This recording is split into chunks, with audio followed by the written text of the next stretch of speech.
which is bioenergetics and biologic oxidation.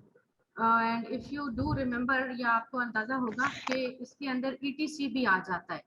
ETC से क्या बनता है class? Electron transport chain. Electron transport chain. जी, electron transport chain.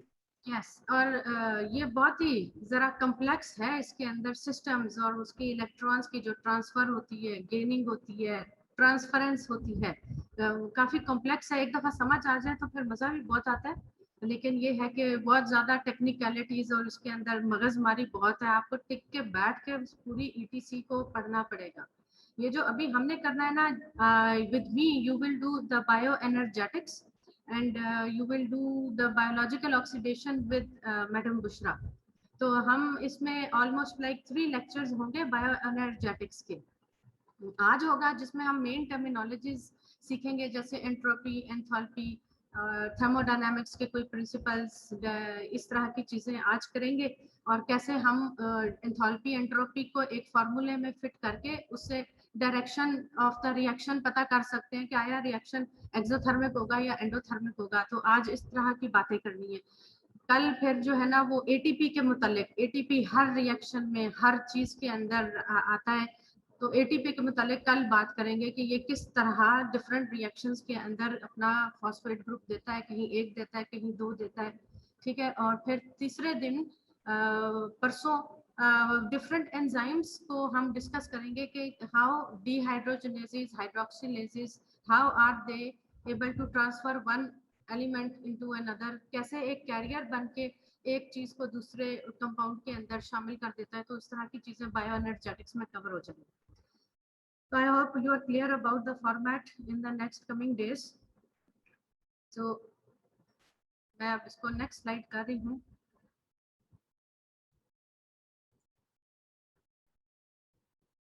Ji, these are the learning objectives. What are bioenergetics, laws of thermodynamics, free energy change क्या होती है, enthalpy, entropy, एंडोगोनिक, एक्सोगोनिक reactions, जिनको आप पहले एक्सोथर्मिक एंड एंडोथर्मिक रिएक्शंस के नाम से जान चुके हैं. उसी को दूसरे नाम से एंडोगोनिक भी कहते हैं. और certain calculations will be done at the end. ठीक है स्टूडेंट्स, बायोमेडिकल इंपॉर्टेंस क्या है, क्यों हमें चाहिए ये बायोएनर्जेटिक्स को पढ़ना, कि जितने भी हमारी बॉडी में मेटाबॉलिक पाथवेज हैं एंड जितनी भी रिएक्शंस हो रही हैं उस सब में कंट्रोल कर रहा है हमारा मेटाबॉलिक रेट. स्टार्वेशन होती है तो due to the energy reserves depleted होते हैं, तो मेरास्मस और क्वाशियोर्कर जैसी स्टार्वेशन से डिजीजेस हो सकती है. And then the metabolic rate को कंट्रोल करने के अंदर chemical reactions are going on under the action of thyroid hormones. Obesity क्यों होती है, इन्हीं चीजों की हेर फेर की वजह से ऊपर नीचे इन्हीं में इम्बैलेंसेस हो जाते हैं. और obesity you know is a very common problem. और अगर हमने सबने सेडेंट्री लाइफस्टाइल ही रखा, जो कि सेडेंट्री ही रह रहा है डिस्पाइट हमारी एफर्ट्स के, we are not able to bring in the physical activity. और हमें जो है ना टेक्नोलॉजी अपने साथ खींच के बिठाई रखी है कि बंदा उसको प्रेफर करता है बाहर जाने पे, या इवन पेरेंट्स से बात करने पे भी स्क्रीन को ज्यादा प्रेफरेंस दे जाते हैं. इवन आप लोग डांट भी सुन लेते हैं पेरेंट्स की कि अच्छा चले अभी बोल के छुट्टी हो जाना है, फिर हमारा गेम हो तो हम होंगे. तो ये जो ओबेसिटी है, it is predisposing to many diseases like diabetes और cardiovascular diseases, blood pressure. Bioenergetics है क्या? बाय डेफिनेशन बायोएनर्जेटिक्स और biochemical thermodynamics, this is another name of it, is the study of energy changes accompanied by the biochemical reactions. तो basically energy changes हैं और इसको हम represent करेंगे delta G से. Delta means change, G means energy changes, G meaning energy changes. जैसे enthalpy को हम डेल्टा जी से, sorry energy changes in general is delta ji. Enthalpy के लिए डेल्टा एच होगा और एंट्रोपी अभी आगे टर्म्स आएंगी उसके लिए डेल्टा एस होगा. So also known as biochemical thermodynamics, study energy changes accompanying in biochemical reactions. In this, we are concerned only with the initial and the final states of the energy components. सिर्फ initial और final state से हमें गरज होगा. हमें इससे भी गरज नहीं होगा कि rate of reaction किस pace पे चल रहा है, fast है, slow है. लेकिन इसमें आज के लेक्चर में what we will be concerned is feasibility of a reaction, आया रिएक्शन फॉरवर्ड डायरेक्शन में होगा या रिवर्स डायरेक्शन में होगा। तो ये प्रेडिक्शन हम कर पाएंगे अपना आगे फॉर्मूला जो हमने अभी लेकर आना है ना उस पे। तो इससे रिएक्शन की प्रेडिक्टेबिलिटी या फिजिबिलिटी होगी। और काइनेटिक्स क्या होते हैं, just for knowledge, kinetics means predicts rate of reaction. So we are concerned with the feasibility of the reaction by studying about the thermodynamics. We are not concerned about the rate of reaction. इसके अंदर क्या है, concept of free energy, energetic feasibility of chemical reaction and predicting direction of a reaction, कि forward जाएगा या backward जाएगा, और आया फिजिबिलिटी के होगा भी कि नहीं होगा रिएक्शन। डिफरेंस क्या है अभी बायो एनर्जेटिक्स में और किनेटिक्स में, ये बार बार चीज इसलिए रिपीट कर रही हूँ ताकि आपको याद हो जाए कि bioenergetics is dealing with the feasibility of the reaction and kinetics measure how fast reaction occurs, meaning the rate of reaction. तो हमने अपने लेक्चर में इसको फोकस करेंगे, bioenergetics dealing with feasibility of the reaction. We are not concerned with this. ये तो आपको पता है जो एंजाइम्स होती हैं, they act as catalyst and they increase the rate of reaction, लेकिन हम उससे गरज नहीं है। We are responsible for this in the lecture of bioenergetics. Okay, laws of thermodynamics. There are almost 3 laws of thermodynamics: first, second, and third. So biologic systems conform to the general laws of thermodynamics.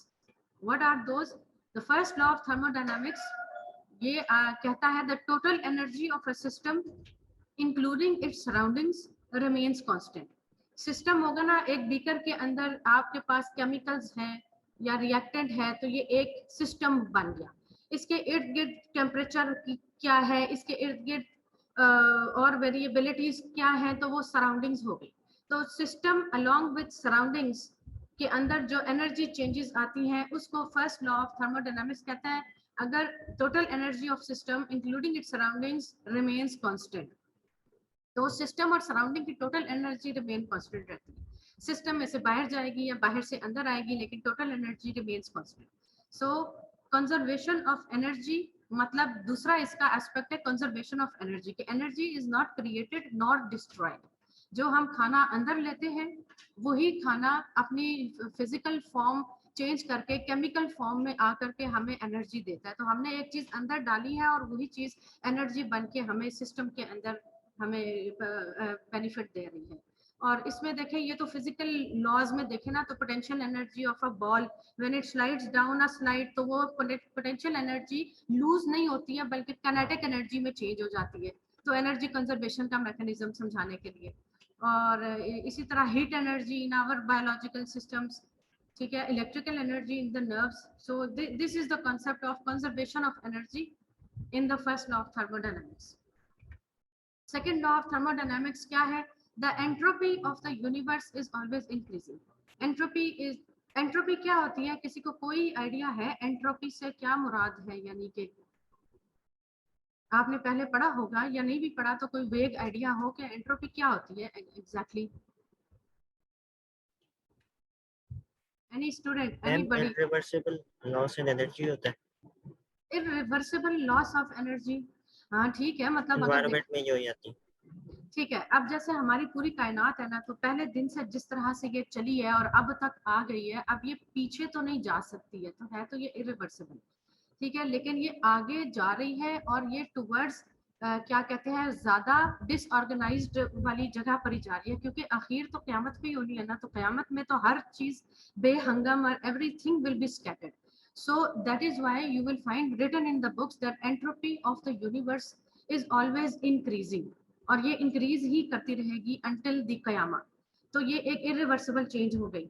Entropy is a measure of disorder of a system, system के disorder की ये वो है, पेश करता है। इसको अभी आपको क्लियर होगी बात, क्योंकि अभी मुझे भी पढ़ते हुए एकदम अजीब सी मायूब सी ये एंट्रोपी लगी थी, लेकिन समझते समझते ज्यादा समझ आई तो अब अपनी दोस्त बन गई। तो डेल्टा एस, ये डेल्टा मैंने वैसे वर्ड्स में लिखा है, उस वक्त मुझे इसका सिंबल नहीं मिल रहा था, ये रह गया है, आगे चेंज की हुई है। डेल्टा एस से ना हम इसको एंट्रोपी को शो करते हैं, यानी डेल्टा मीन्स चेंज और एस मीन्स एंट्रोपी। ये टर्म्स बहुत आनी है आगे, तो आपको ये समझ आ जाएगी इंशाल्लाह। द सेकंड लॉ को और कैसे एक्सप्लेन किया है, the total entropy change of the universe for any spontaneous process is positive. मतलब पॉजिटिव डेल्टा एस का मतलब है कि एंट्रोपी पॉजिटिव है। तो delta S universe is delta S system plus delta S surrounding. मतलब ये एक फॉर्मूले में उन्होंने ऐसे ही फिट करके बता दिया कि this is always on the change increase where delta S system and delta S surrounding are entropy changes of system and surroundings respectively। यानी मैं सिर्फ पॉइंट अक्रॉस ये देना चाह रही हूँ कि एंट्रोपी इंक्रीज ही हो रही है, और पॉजिटिव फिगर के साथ मतलब होगा कि एंट्रोपी इज इंक्रीजिंग। नेगेटिव अगर होगा तो इसका मतलब होगा कि एंट्रोपी नेगेटिव है। उसका मैं आगे समझाऊंगी कि नेगेटिव कब हो सकती है, या अभी बता देती हूँ कि एंट्रोपी नेगेटिव देखें। अगर आपने जैसे आइस है ना, नहीं आइस नहीं, आइस को मैं अभी आपको सिर्फ इतना बताती हूँ, आइस ने तो सॉलिड फॉर्म में होता है ना, और मॉलिक्यूल्स उसके बिल्कुल जकड़े हुए होते हैं, करीब करीब होते हैं। व्हेन इट मेल्ट्स इट इसके molecules they become far away from each other when it turns into a liquid. और लिक्विड से जब गैस में बनना है तो मॉलिक्यूल्स और फर्दर अवे हो जाते हैं, और रैंडम हो जाते हैं, और डिसऑर्गेनाइज्ड हो जाते हैं। तो इसमें जो आइस थी उसकी एंट्रोपी कम है, नेगेटिव है as compare to the liquid, जिसमें के मॉलिक्यूल्स एट रैंडम है, दूर दूर है, ज्यादा डिस्टर्ब्ड है। तो एंट्रोपी इस लिक्विड की ज्यादा होगी बनिस्बत आइस की। ठीक है, तो यहाँ पर जो आइस की एंट्रोपी है वो नेगेटिव में है और लिक्विड की पॉजिटिव में है। I hope this make some sense कि एंट्रोपी क्या चीज है। Third law of thermodynamics, a perfectly crystalline solid at absolute zero has an entropy of zero. यानी उसमें तो वो जो परफेक्टली क्रिस्टलाइन सॉलिड है जैसे आइस है, उसकी एंट्रोपी है ही जीरो, नेगेटिव साइड पर भी नहीं, वो है ही जीरो। तो most discipline most at peace ice cube होगा एंट्रोपी के हिसाब से। अच्छा, अब ये देखें एंट्रोपी इज, इसके यूनिट्स क्या हैं। Entropy is denoted by capital S, units are joules per kelvin. अब आपने ये चीज कभी पहले सुनी नहीं है तो ये आपको बहुत ऑड लगनी है, but do try to absorb it. Joules per kelvin. Entropy is not a measure of energy, but how energy is distributed, how evenly or how unevenly. Enthalpy क्या है, is denoted by capital H, इसके units हैं kilo joules. Kilo joules ये तो energy का unit है ना, kilo joules, kilo calories. Enthalpy is the energy of a system.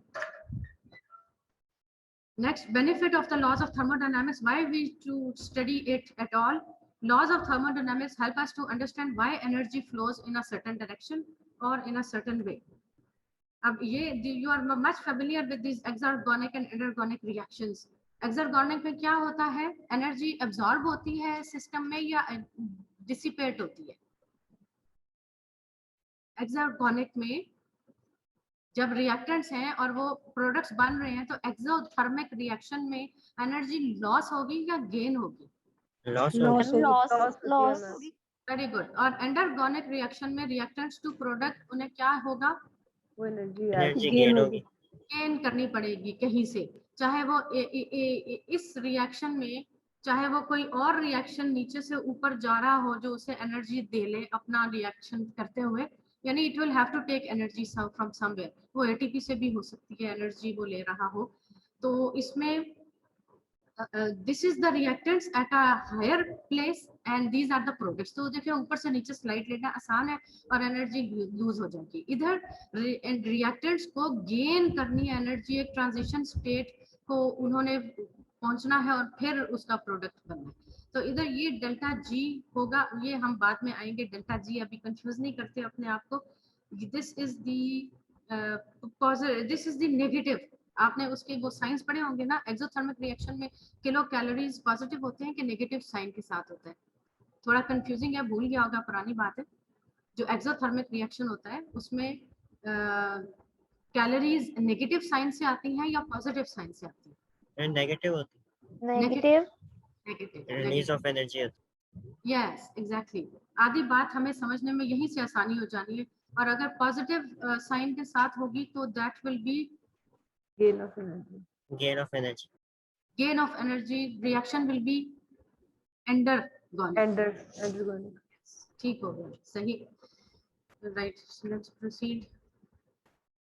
अच्छा, अब ये देखिए, फर्स्ट लॉ भी हो गया, कांस्टेंट रहनी है conservation of energy. Second law of thermodynamics के entropy is always on the increase in the universe.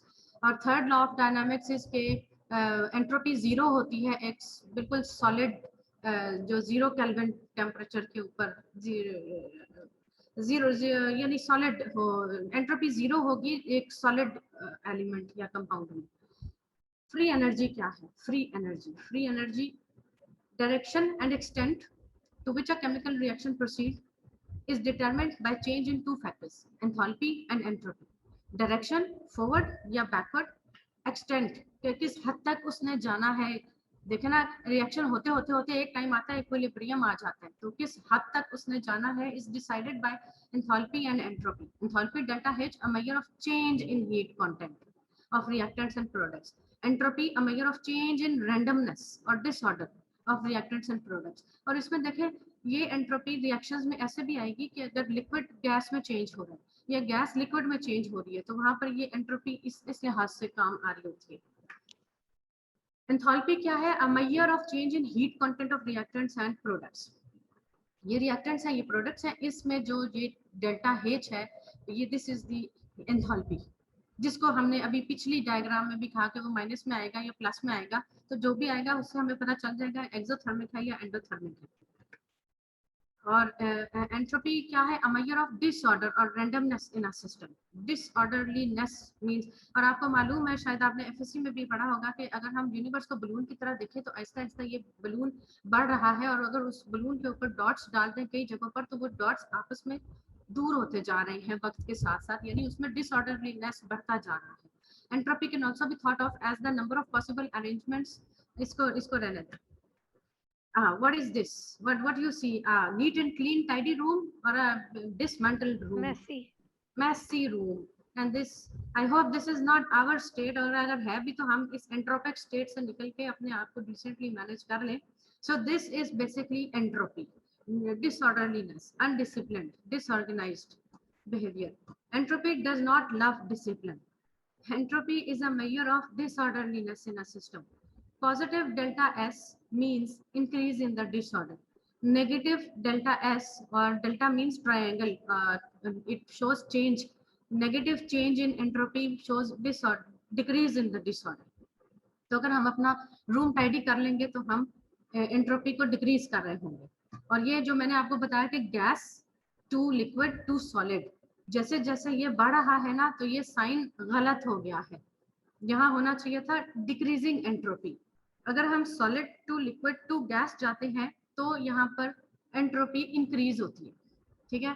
Ideally I should have written solid to liquid to gas, increasing entropy, ठीक है। ये एक थोड़ा सा पॉइंट समझ आ गया।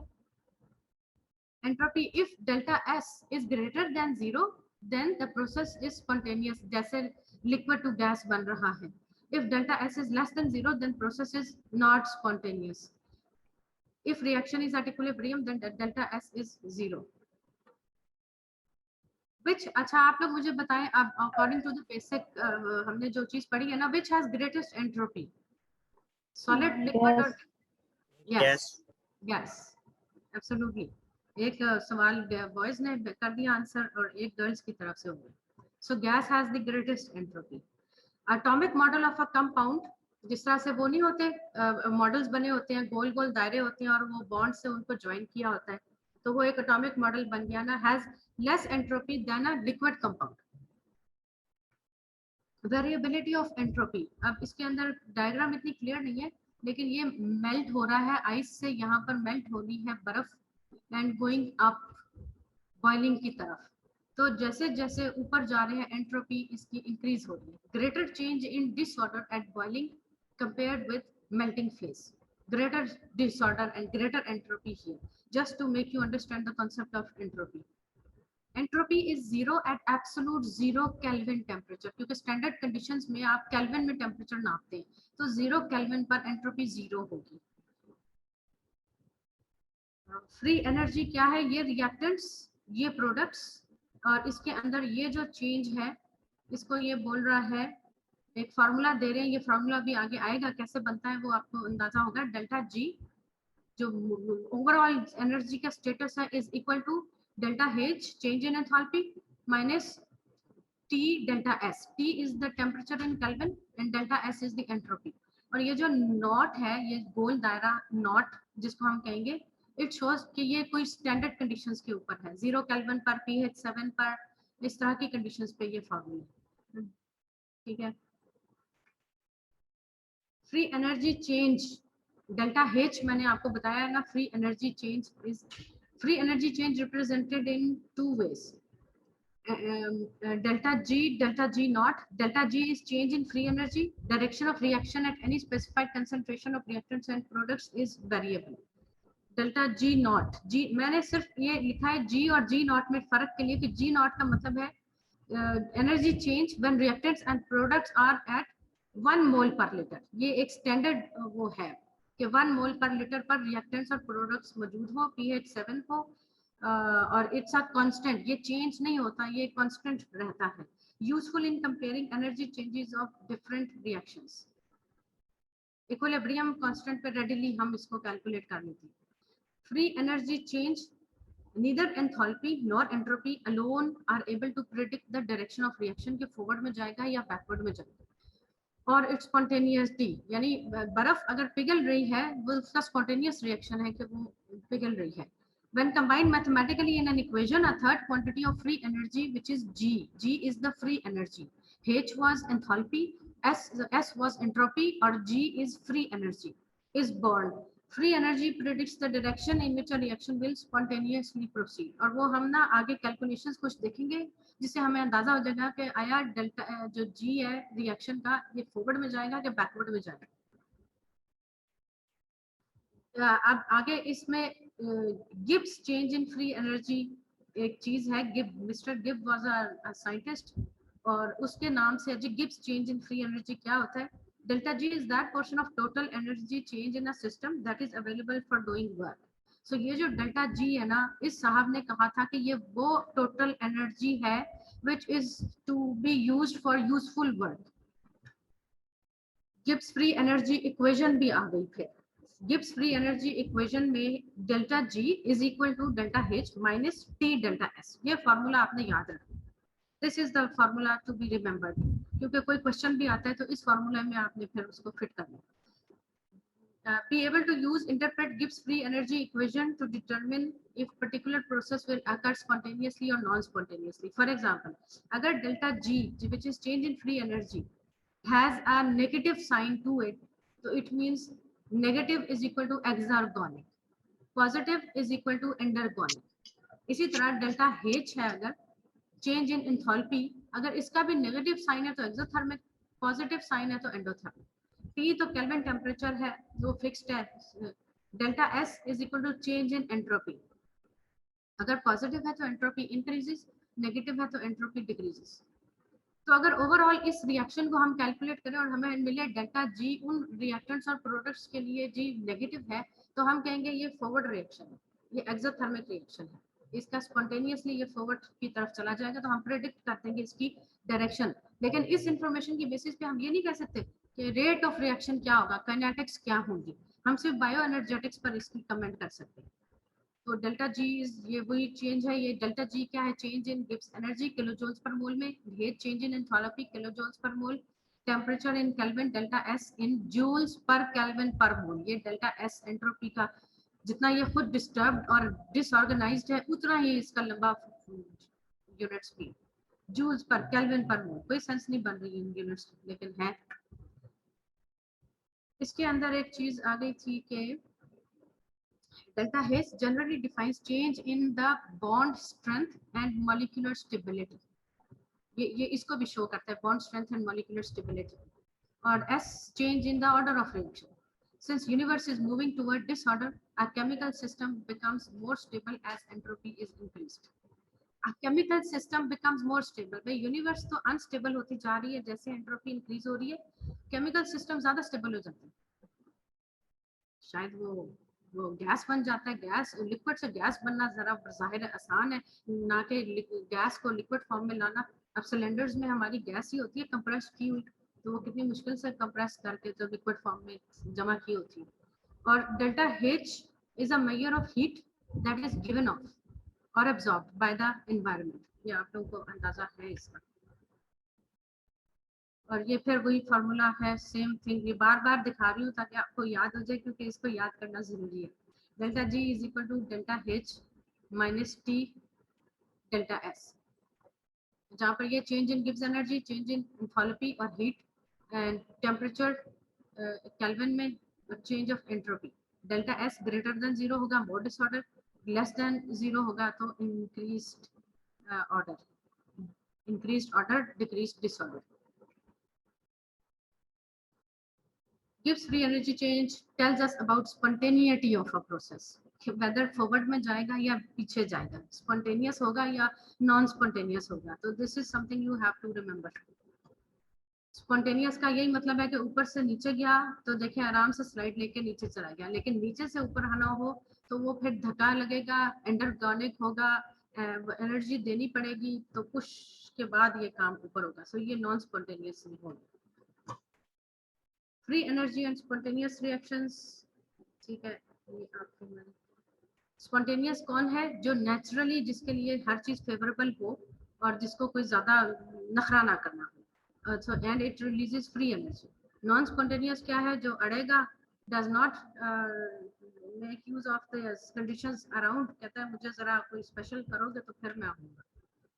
Spontaneous reactions, अब इसमें just बड़ी common examples हैं, like inflated balloon होता है, if you are holding it with between your fingers and you leave it, what happens? It goes bazooka, it goes all over the place and lands at somewhere. तो वो high pressure से low pressure की तरफ चला जाता है। Food colouring है, water में ड्रॉप करते हैं, कैसे वो डिस्पर्स हो जाता है, तो ये स्पॉन्टेनियस रिएक्शन है। Ball moving down a slide, heat flowing from a cup of hot coffee, automatically ऊपर नीचे साइड से स्पॉन्टेनियसली फ्लो कर रही होती है। सो ये हो गया spontaneous. Melting of ice is also a spontaneous reaction. Spontaneous reactions, ये एक और तरीका है। यहाँ पर इतने ज्यादा मॉलिक्यूल्स हैं तो यहाँ पर ये स्पॉन्टेनियस होगा टू लो कंसंट्रेशन, और इसी तरह यहाँ पर इधर भी जाएगा थोड़ा, ये रिएक्शन भी होगा। यहाँ पर इक्विलिब्रियम है, जितना यहाँ से इधर जा रहा है उतना इधर आ रहा है, and from here you see here back reaction is more spontaneous as compare to forward. और यहाँ पर क्या है? हाईली स्पॉन्टेनियस, यहाँ पर कुछ है ही नहीं तो ये यहाँ से। So these bioenergetics, delta G gives formula, this shows us the spontaneity of a reaction. अब sign of delta G आपको पहले हमने डिस्कस कर लिया है। delta G negative, net loss of energy, spontaneous reaction, exergonic. Net delta G is positive, net gain of energy, non-spontaneous, endergonic. Delta G is 0, so it means reactants are in equilibrium. Gibbs free energy, enthalpy and entropy can be combined to predict reaction spontaneity. इस चीज का पहले आपको अंदाजा ऐसा नहीं था ना कि भाई ये हम spontaneity भी असेस कर सकते हैं, और गिब्स फ्री एनर्जी भी कोई चीज होती है, और रेट ऑफ रिएक्शन और ही होता है जो किनेटिक्स में हम पढ़ते आए हैं पहले, और जो बायोएनर्जेटिक्स है वो और चीज है। तो इसमें देखें डेल्टा एच अगर नेगेटिव है, एस पॉजिटिव है, ऑलवेज स्पॉन्टेनियस। ये पॉजिटिव है, एस पॉजिटिव है, तो स्पॉन्टेनियस एट हाई टेम्परेचर्स। क्यों? इसकी भी वजह है, ये दोनों नेगेटिव हैं तो स्पॉन्टेनियस एट लो टेम्परेचर्स, और अगर ये पॉजिटिव है ये नेगेटिव है तो नेवर स्पॉन्टेनियस। हमें इन दो का पता है कि ये ऐसा ही होता है, और हम ज्यादा कैलकुलेशंस में इन दो को कंसर्न होते हैं। Delta G of forward and back reactions, जो फॉरवर्ड रिएक्शन का होगा मैग्नीट्यूड एनर्जी का, वही बैकवर्ड रिएक्शन का भी होगा with the change of sine. Forward में वो +5 किलो कैलोरीज होगी तो बैकवर्ड में -5 हो जाएगी। हाँ, this is the formula which आप ये यूनिट जरूर कन्वर्जन का याद रखें। 1 kilo calories is equal to 4.2 kilo joules, क्योंकि कभी चीज किलो कैलोरीज में दी होती है तो फॉर्मूले में डालने के लिए उसे किलो जूल्स में कन्वर्ट करना पड़ता है। तो 1 kilo calorie is 4.2 kilo joules. Even ये उसके लिए भी इम्पोर्टेंट है, any of you who do gym, तो उसके अंदर भी किलो कैलोरीज और जूल्स को आराम से कन्वर्ट किया जा सकता है। अब ये चीज जो है ना, ये आपकी लिपनकॉट से ली जा रही है। इससे पहले जो मैं आपको बता रही थी दैट वाज फ्रॉम हार्पर्स। अब ये आपका लिपनकॉट से यहाँ से सिलसिला शुरू हो जाता है। delta G and concentration of reactants and products. Delta G of reaction A to B depend upon concentration of reactants and products at constant temperature and pressure. Following formula is derived. ये एक formula books में भी दिया हुआ है, ये कैसे derive होता है नेक्स्ट लेक्चर में मैं आपको बता भी सकती हूँ, बड़ा इजी वो है डेरिवेशन, मैं दिखा दूंगी आपको। इसमें delta G is equal to delta G naught plus R T log of C D over A B. मतलब ये आपको वैसे याद रखना है, डिराइव करने को कहेगा कोई नहीं, but I will show you. Maximal work under these conditions, maximal work under standard conditions, activities defining these conditions. ये वही फार्मूला है दोबारा से, यानी delta G naught is equal to minus R T log B over. इसमें वो एक चीज उन्होंने निकाल दी है क्योंकि वो शायद जीरो हो जाती है। ये आपको मैं डिराइव करवा दूंगी नेक्स्ट टाइम, फिर इसकी समझ भी आ जाएगी आज से ज्यादा। ये उन्होंने वो बताया हुआ है डेल्टा जी आर टी क्या क्या है। This is natural log of K, temperature in kelvin, universal gas constant, standard free energy change, यही ऊपर जो हमारी स्टैंडर्ड एनर्जीज है, concentration in this and pH 7 और ये उसी के बारे में जाने देते हैं। सेम फार्मूला हैज कम, वो पहले डेल्टा जी सिंपल था, अब डेल्टा जी नॉट है। स्टैंडर्ड कंडीशंस जब लग जाएंगी तो इस पे नॉट आ जाएगा। जब हम वैसे केमिकल रिएक्शंस की बात कर रहे होंगे अपनी उसके अंदर हम फिर नॉट नहीं यूज करेंगे। Delta G S of a pathway, additive property of free energy changes is very important. Substrates must pass in particular direction, जैसे A to B to C to D, as long as the sum of delta G's of individual reactions of pathway have positive delta G, तब तक जो है वो सिलसिला positive की तरफ जाता रहेगा, स्पॉन्टेनियस की तरफ रिएक्शंस होते रहेंगे। Actual rate of reactions depend upon the lowering of activation energy in the presence of enzymes. So हमें actual rate of reaction से गरज नहीं है इसमें। इसको भी छोड़े, इसको भी छोड़ते हैं। विदाउट कैलकुलेशन, अगर आप इसको देखें, ये आप लोगों ने अभी मुझे बताना है, जैसे हम तो कोई कैलकुलेशन नहीं कर रहे, we can predict sign of delta S for many reactions. Sign of delta S, और delta S क्या थी? delta S was the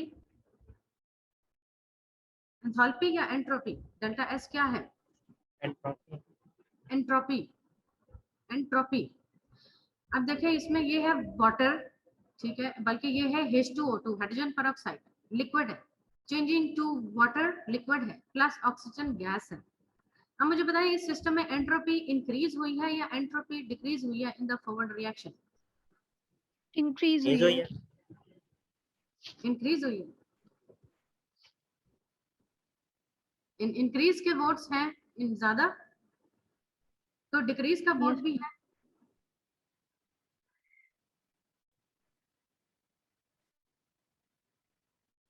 हाँ जी, इंक्रीज हुई है क्योंकि यहाँ ये लिक्विड है और यहाँ पर लिक्विड एंड गैस है, तो गैस में ज्यादा डिसऑर्डरलीनेस है, तो इसने सारा को डिसऑर्डर कर दिया। एंट्रोपी इंक्रीज हुई है, वेरी गुड।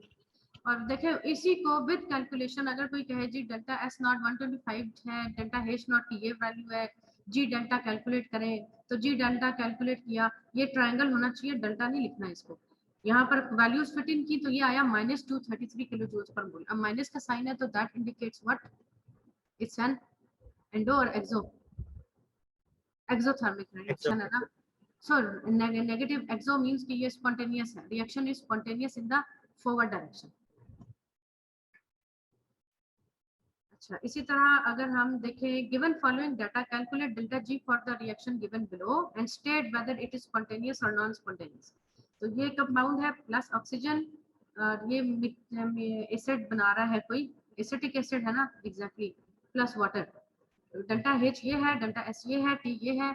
जब आप इसका फॉर्मूला लिखेंगे which is delta G is equal to delta H minus T S, तो उसके अंदर इन इंफॉर्मेशन को फिट इन करें और फिर इसको कैलकुलेट करें, तो you get -454.7। Again because it is negative sign, so the reaction is exothermic, is spontaneous in the forward direction. तो यहाँ हमें इस बायो एनर्जेटिक्स के थंब रूल ने बता दिया कि the reaction will be in the forward direction. तो इस तरह ये प्रिडिक्ट करता है कि स्पॉन्टेनियस रिएक्शन होगा या नहीं होगा। और इसके बाद ये रेफरेंस बुक्स आपकी हार्पर्स है और लिपनकॉम्स है।